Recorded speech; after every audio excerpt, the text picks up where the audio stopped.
que mais influencia o envelhecimento do cérebro? Genética, experiências da infância, hábitos de vida, por exemplo, já quando adulto? É um pouco de tudo isso, né? Existem os elementos genéticos, que é o que a gente traz no nosso DNA, né, das nossas heranças, que determinam o tipo de envelhecimento que a gente tem até um grau, e hábitos que a gente desenvolve ao longo da vida, né?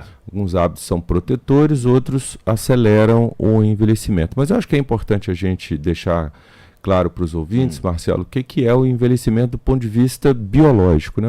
O envelhecimento a gente pode ver de 3 ângulos, né? O biológico, o psíquico e o social.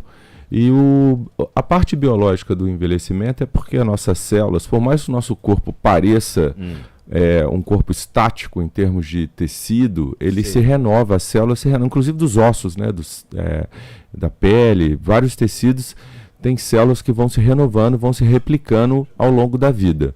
E nessas replicações celulares, o telômero, que é a ponta do cromossomo, né, que está lá dentro do DNA, ele vai encurtando, e isso aumenta a chance, às vezes, de erros nessa renovação celular. Ah, é? Exatamente. E aí o corpo, né, de uma maneira em geral, e o cérebro não foge a essa regra, vai envelhecer. E envelhecer não é doença. Esse eu acho que é o ponto fundamental. Pois é. Envelhecer é tão normal quanto nascer e evoluir na vida, e morrer tão fisiológico quanto. Exatamente. E eu fico morrendo de pena, assim, até acho um pouco engraçado, mas fico refletindo depois a respeito dessas pessoas que lutam contra o tempo. Eu acho isso porque é uma luta perdida, né? Você sabe que não vai ter solução. Não vai. Tem solução momentânea, né? Exato, mas eu acho que a busca é por saúde, não por não envelhecer. Então, fazendo esse esclarecimento aqui, que tem essas pessoas que postam, né? Tem um bilionário que ficou famoso aí, tendo hábitos, colocando câmeras de proteção do envelhecimento, e é curioso porque ele deixou de viver para não envelhecer, né? Ou seja, que graça tem isso, né? Fica aí para o ouvinte. Como disse John Lennon, a vida é o que acontece enquanto você pensa no futuro. Ponto. E aí a pessoa, com medo de envelhecer, aí entrou nessa luta inglória, que é o não envelhecimento, e deixou de viver, né? Eu costumo dizer que quando às vezes a gente encontra pessoas que há muito tempo não via, nossa, Marcelo, você envelheceu, hein? Graças a Deus, melhor se eu tivesse morrido. A outra possibilidade é essa, exatamente. Eu prefiro essa.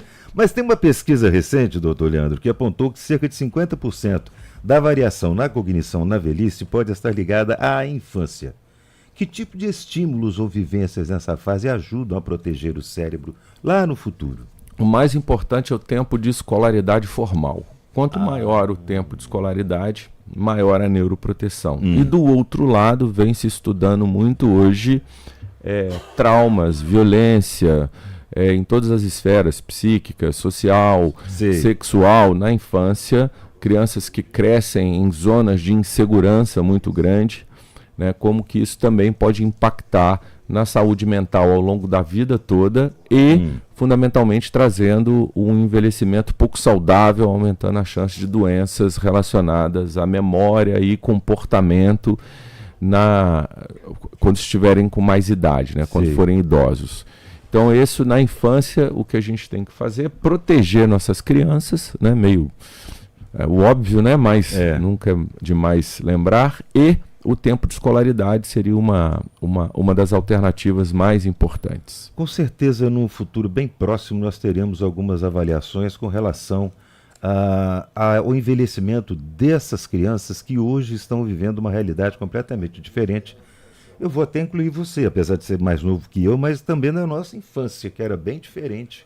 Nós não tínhamos essa infinidade de telas, de possibilidades, e não ficávamos praticamente reclusos a apartamentos ou a pequenos grupos, né?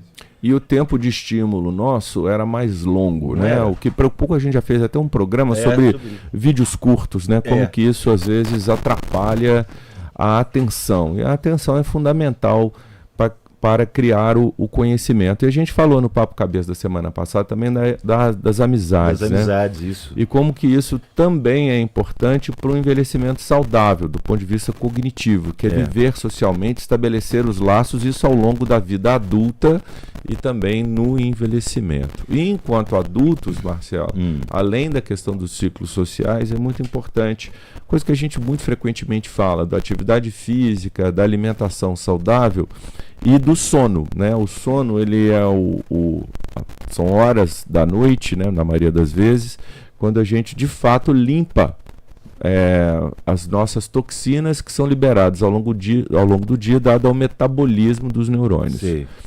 E o cérebro, se a gente tem poucas horas de sono, a gente envelhece mais rapidamente, inclusive perdendo algumas funções cognitivas. E o cérebro envelhece basicamente de duas maneiras. Ele perde tamanho, ele atrofia, diminui o número de neurônios, diminui o número de conexões, em consequência, e há também o envelhecimento vascular, que são as artérias que irrigam os neurônios, as microartérias, elas também envelhecem, provocando o que a gente chama de microangiopatia, que pode ser fisiológica a depender do estadiamento de acordo com a idade.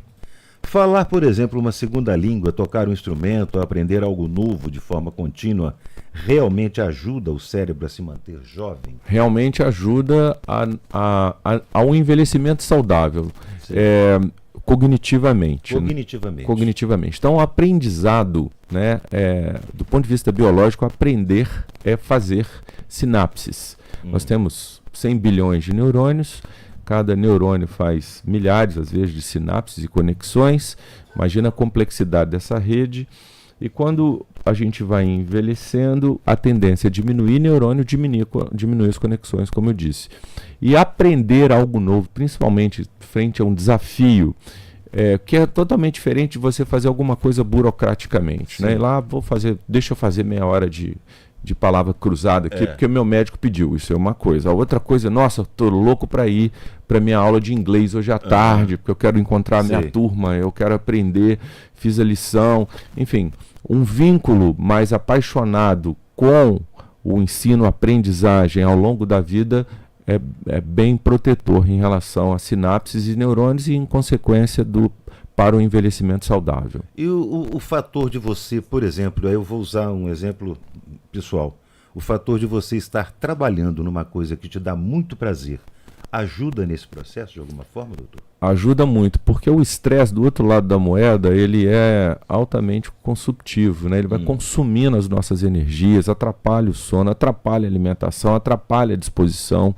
E o trabalho, ele é um gerador de estresse, né? As relações familiares também, relações sociais e questões financeiras, vários geradores de estresse, mas o trabalho ocupa um lugar bem importante nisso. Se a gente estabelece um vínculo de bem-estar com o trabalho, isso é muito importante para o nosso dia a dia, né? Porque o bem-estar, a percepção de bem-estar é neuroprotetora. Ótimo. Só para a gente finalizar, quais são os sinais de alerta de que o envelhecimento cerebral pode não estar saudável e está na hora de procurar um médico, procurar um neurologista, procurar ajuda específica, doutor? Eu acho que a gente pode colocar no âmbito biopsicossocial, né? Do ponto de vista biológico, né? Quando a questão cognitiva, né, piora muito, né? O esquecimento passa a atrapalhar as funções do dia a dia. Esse é um ponto importante. Do ponto de vista emocional, psíquico, a percepção de menos-valia, de falta de estímulo, né, às vezes até por conta de etarismo que se sofre ou pela família ou em ambientes de convivência, né, o preconceito com o envelhecimento, com o idoso, isso pode também requerer algum tipo de ajuda, né, e do ponto de vista físico, propriamente dito, né, algumas questões relacionadas à agilidade, né, à sua disposição, enfim, fenômenos que são naturais do envelhecimento, mas que, se tiver predispondo, por exemplo, a risco de quedas, a uma diminuição da segurança para sair à rua, eu acho que também vale a pena procurar ajuda. Ajuda profissional. Muito bem, as dicas estão aí, as orientações estão aí, e mais uma vez eu quero agradecer a participação do médico neurologista Leandro Cruz, falando sobre o envelhecimento, né? Envelhecimento com raciocínio rápido, memória afiada, enfim, de uma forma saudável e de uma forma não saudável. Obrigado, viu, doutor? Um abraço para você. Até semana que vem, se Deus quiser. Muito obrigado. Só lembrando aos ouvintes para o equilíbrio em relação ao cuidado. Não lutar contra o envelhecimento, mas envelhecer da melhor maneira é uma boa solução. Um abraço, boa semana para todos. Para você também. Obrigado, doutor. Papo Cabeça, com Leandro Cruz.